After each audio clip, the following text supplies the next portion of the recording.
بسم اللہ الرحمن الرحیم۔ السلام علیکم ورحمۃ اللہ وبرکاتہ۔ میں حافظ محمد بلال بشیر ایک نئی ویڈیو کے ساتھ آپ سب کی خدمت میں حاضر ہوں۔ سامعین محترم، بہت سارے ایسے گناہ جو ہم بغیر سوچے سمجھے کر دیتے ہیں یا جن گناہوں کو ہم بڑا سمجھتے نہیں ہیں، وہ گناہ قیامت والے دن ہمارے لیے بہت بڑا وبال بن سکتے ہیں۔ ان گناہوں میں سر فہرست جھوٹ، زناکاری، سود خوری اور بے عملی یہ ایسے گناہ ہیں جن گناہوں نے ہمارے معاشرے کو تباہ و برباد کر دیا ہے۔ حضور نبی کریم علیہ الصلوۃ والسلام روزانہ فجر کی نماز کے بعد صحابہ کرام سے دریافت کیا کرتے تھے کہ آج کسی نے کوئی خواب دیکھا ہے۔ ایک دن حضور نبی کریم علیہ الصلوۃ والسلام نے صحابہ کرام سے پوچھا، صحابہ کرام نے جواب دیا، یا رسول اللہ نہیں۔ حضور نبی کریم علیہ السلام فرماتے ہیں، میں نے خواب دیکھا ہے، میں تم سب کو اس خواب کے بارے میں بتاتا ہوں۔ حضور نبی کریم علیہ السلام فرماتے ہیں کہ میں جب رات کو سوتا ہوں میں دیکھتا ہوں کہ دو آدمی آتے ہیں اور مجھے ایک سرسبز و شاداب زمین کی طرف لے کے چلتے ہیں۔ جب زمین کی طرف لے کے چلتے ہیں تو میں دیکھتا ہوں کہ ایک آدمی دوسرے آدمی کے زنبور کے ساتھ کلے چیر رہا ہے۔ وہ ایک آدمی کا ایک کلہ جب چیر لیتا ہے تو اس کے بعد دوسرا کلہ چیرتا ہے تو اس وقت اس کا پہلا کلہ درست ہو جاتا ہے۔ جب وہ دوسرا چیر کے پہلے کی طرف آتا ہے تو دوسرا درست ہو جاتا ہے۔ حضور نبی کریم علیہ السلام یہ ماجرا دیکھتے ہیں تو آپ ان کو پوچھتے ہیں کہ یہ کیا ماجرا ہے؟ تو وہ کہتے ہیں آگے چلیے۔ آپ آگے چلتے ہیں تو دیکھتے ہیں کہ دو آدمی ہیں، ایک آدمی لیٹا ہوا اور ایک بیٹھا ہوا، اور جو بیٹھا ہوا ہے وہ اس کے پاس پتھر پڑے ہیں اور وہ پتھر اٹھا کر اس کے سر پر مار رہا ہے، اور اس کے سر پر جب مارتا ہے تو اس کا سر بالکل ہی زخمی ہو جاتا ہے، اور اس کا جو پتھر ہوتا ہے اسے رکھ کر دوسری طرف چلا جاتا ہے۔ وہ جب پتھر اٹھانے جاتا ہے، جب واپسی آتا ہے تو اس کا سر پھر سلامت ہوتا ہے۔ وہ پھر مارتا ہے، پھر پتھر اٹھانے جاتا ہے، پھر سلامت ہوتا ہے۔ یہ ماجرا چل رہا ہے۔ حضور نبی کریم علیہ السلام سے پوچھتے ہیں بھی یہ کیا ماجرا ہے؟ تو کہتے ہیں بھی آگے چلیے۔ جب آگے چلتے ہیں دیکھتے ہیں کہ غار جو ہے ایک غار ہے جو کہ تنور نما ہے اور وہ دہک رہا ہے۔ اس کے اندر بہت سارے مرد و عورت پڑے ہوئے ہیں، اور وہ تمام کے تمام مرد و عورت جو ہیں جہاں پر وہ بیٹھے ہوئے ہیں وہاں سے آگ نکلتی ہے۔ جب آگ نکلتی ہے تو اٹھ کھڑے ہوتے ہیں، اور جب وہ اس غار سے باہر نکلنے لگتے ہیں تو آگ کم ہو جاتی ہے۔ جیسے کم ہوتی ہے وہ اس میں جا کر پھر بیٹھ جاتے ہیں۔ آپ یہ ماجرا دیکھتے ہیں، اور یہ ماجرا اور یہ معاملہ چل رہا ہے۔ جب آپ اس کے بارے میں پوچھتے ہیں تو کہتے ہیں بھی آگے چلیے۔ جب آپ آگے چلتے ہیں تو دیکھتے ہیں خون کی نہر ہے، اور اس میں ایک آدمی کھڑا ہوا ہے، اور وہ اس میں ڈبکیاں لے رہا ہے، مرنے کے قریب ہے، اور اس کے کنارے پر ایک مرد کھڑا ہوا ہے، ایک آدمی کھڑا ہوا ہے۔ وہ کیا کرتا ہے آدمی جو خون کی نہر میں وہ باہر نکلنے کی کوشش کرتا ہے، تو جو کنارے پر کھڑا آدمی ہے وہ اپنے پاس موجود پتھروں کو اٹھا کر اس کے سر پر مارتا ہے، اس کو پھر اسی مقام پر بھیج دیتا ہے۔ اور یہ ماجرا، یہ معاملہ چل رہا ہے۔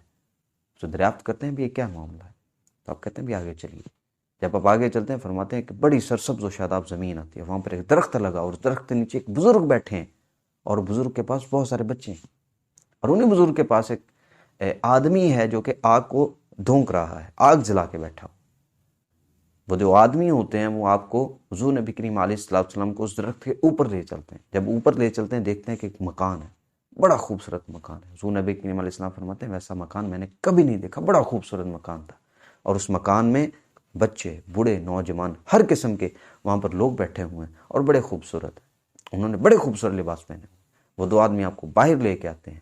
باہر لانے کے بعد آپ کو اس سے اوپر ایک اور مکان میں لے کے چلتے ہیں، جہاں پر وہ مکان اس سے بھی زیادہ خوبصورت اور نایاب ہوتا ہے، اور وہاں پر صرف بزرگ اور نوجوان ہوتے ہیں۔ وہ بڑے حسین و جمیل صورتحال میں موجود ہوتے ہیں۔ جب واپس آتے ہیں تو آپ ان سے پوچھتے ہیں بھی تم لوگ مجھے ساری رات لیے پھرے، مجھے بتاؤ کیا معاملہ ہے، مجھے اس کے بارے میں بتاؤ، وضاحت دو۔ تو وہ عرض کرتے ہیں یا رسول اللہ صلی اللہ علیہ وآلہ وسلم، وہ جو سب سے پہلے آپ نے کلے چیرنے والا آدمی دیکھے تھے وہ کون تھے؟ وہ لوگ تھے جو دنیا میں جھوٹ بولتے تھے، اور ان کا جھوٹ دنیا میں مشہور تھا۔ ان کے جھوٹ بولنے کی وجہ سے اب وہ قیامت تک اسی عذاب میں مبتلا رہیں گے۔ آپ دریافت کرتے ہیں کہ وہ جو پتھر ایک دوسرے کے سر پہ مارے تھے وہ کون تھے؟ تو وہ عرض کرتے ہیں یا رسول اللہ، وہ لوگ وہ تھے کہ جو دین سیکھے ہوئے تھے لیکن اس پر عمل نہیں کرتے تھے۔ ان کے بے عمل ہونے کی وجہ سے اب وہ قیامت والے دن تک اور اس کے بعد بھی اسی عذاب میں مبتلا رہیں گے۔ پھر آپ اس غار کے بارے میں پوچھتے ہیں تو وہ عرض کرتے ہیں یا رسول اللہ، اس غار میں وہ زانی مرد اور عورتیں موجود ہیں کہ جنہوں نے دنیا میں زنا کیا اور کثرت کے ساتھ کیا، اور وہ اب قیامت تک اسی عذاب میں مبتلا رہیں گے۔ پھر اب خون کی نہر کے بارے میں پوچھتے ہیں، کہتے ہیں اس میں جو آدمی کھڑا تھا وہ سود خور تھا اور وہ قیامت تک اسی عذاب میں رہے گا۔ تو کہتے ہیں وہ اس بابے کے بارے میں تو جو بزرگ تھے وہ عرض کرتے ہیں کہ وہ حضرت ابراہیم علیہ السلام تھے، اور ان کے پاس جو جھرمٹ تھا بچوں کا وہ لوگوں کے نابالغ بچے ہیں جو کہ دنیا سے نابالغی کی حالت میں چھوٹی عمر میں چلے جاتے ہیں۔ اور وہ جو مکان درخت کے اوپر پہلے مکان آپ کو دکھایا تھا وہ اس پر عام مسلمان موجود تھے جو کہ جنتی ہیں، اور اس کے دوسرے مرحلے پر جو دوسرا مکان تھا وہ شہداء کا گھر تھا جو کہ اتنا انتہائی خوبصورت تھا۔ اور ہم میں سے میں جبرائیل ہوں اور یہ میکائیل ہے۔ تو حضور نبی کریم علیہ السلام آپ سے جب یہ تمام قصہ سنتے ہیں تو اب یہ تمام قصے سے ہمیں جو سبق ملتا ہے وہ یہ ہے کہ انبیاء کرام کے جو خواب ہوتے ہیں وہ بھی وحی ہوتے ہیں اور ہمیں اس سے سبق حاصل کرنا چاہیے۔ تو یہ سزا جو کہ ایک بد عمل کی سزا، ایک بے عمل کی سزا، ایک جھوٹ بولنے والے کی سزا، زانی کی سزا، سود خوری کی سزا، یہ ہے، اتنا سخت عذاب ہے۔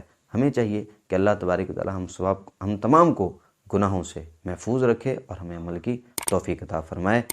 آج کے لیے اتنا ہی، اگلی ویڈیو میں آپ کے ساتھ ایک نئے موضوع پر بات کریں گے۔ تب تک کے لیے اللہ حافظ، اللہ نگہبان۔